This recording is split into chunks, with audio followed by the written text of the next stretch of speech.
नमस्कार दोस्तों, आज मैं आप लोगों के सामने अधिक मास की कथा का अध्याय 4 प्रस्तुत कर रही हूँ। आपको अगर अच्छा लगे तो मुझे कमेंट बॉक्स में ज़रूर बताइएगा।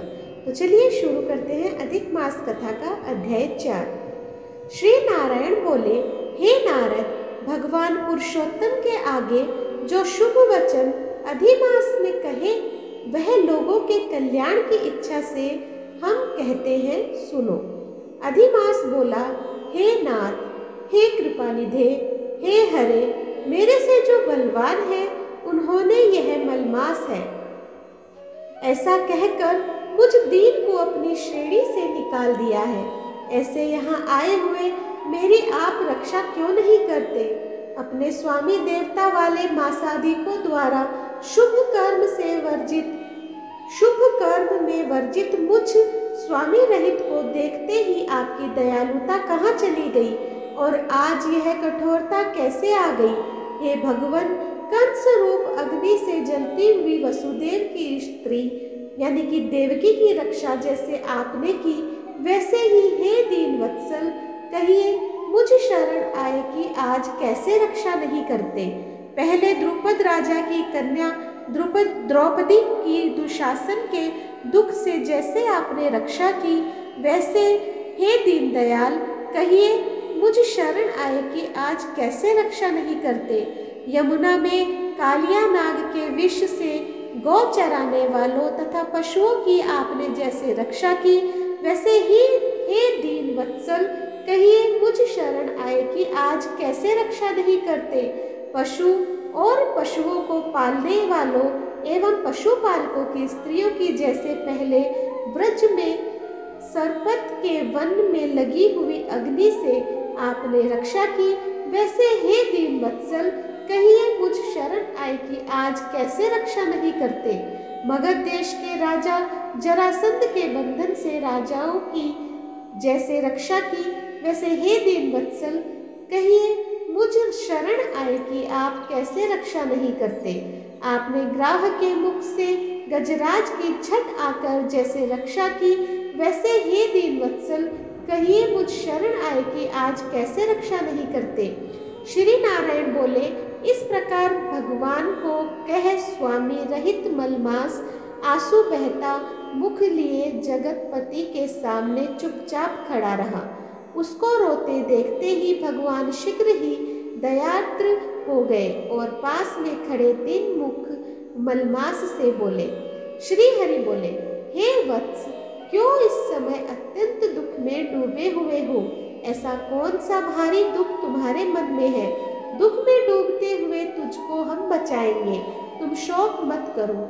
मेरी शरण में आया फिर शोक करने के योग्य नहीं रहता है। यहाँ आकर महादुखी नीच भी शोक नहीं करता, किस लिए तुम यहाँ आकर शोक में मन को दबाए हुए हो? जहाँ आने से न शोक होता है, न कभी बुढ़ोती होती है, न मृत्यु का भय रहता है, किंतु नित्य आनंद रहा करता है। इस प्रकार के वैकुंठ में आकर तुम कैसे दुखित हो? तुमको यहाँ पर दुखित देखकर वैकुंठवासी बड़े विस्मय को प्राप्त हो रहे हैं। हे वत्स, तुम कहो, इस समय तुम मरने की क्यों इच्छा करते हो?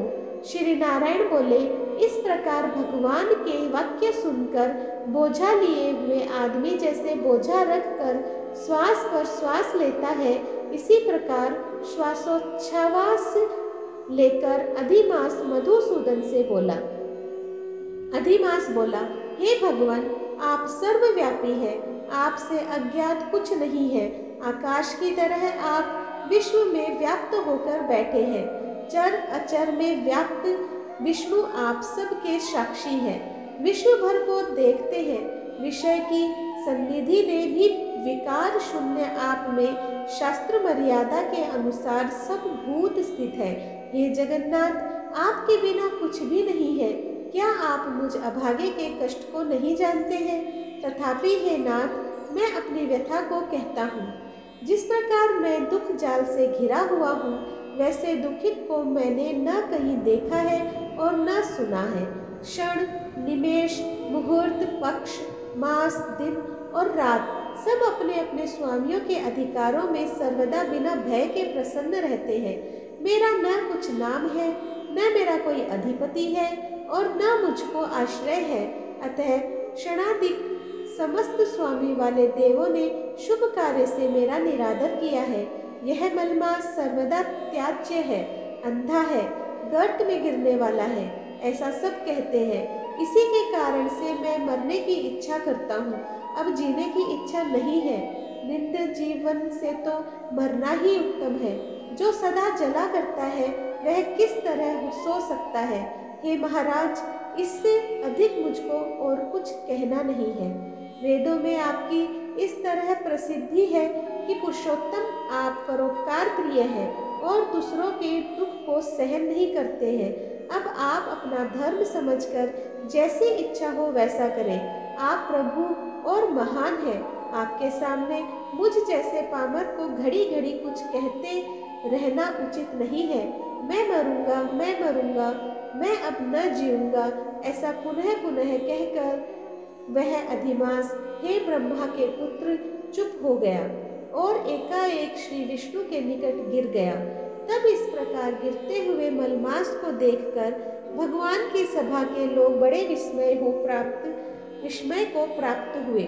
श्री नारायण बोले, इस प्रकार कहकर चुप हुए अधिमास के प्रति बहुत कृपा भार से अवसन्न हुए श्री कृष्ण मेघ के समान गंभीर वाणी से चंद्रमा की किरणों की तरह उसे शांत करते हुए बोले।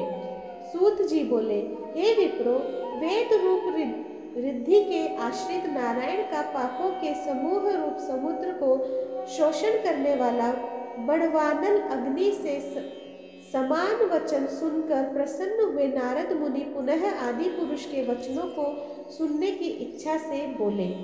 इति श्री बृहन्नारदीय पुराणे पुरुषोत्तमासमा। तो दोस्तों, आज मैंने आप लोगों के सामने अधिक मास कथा का अध्याय 4 प्रस्तुत किया है।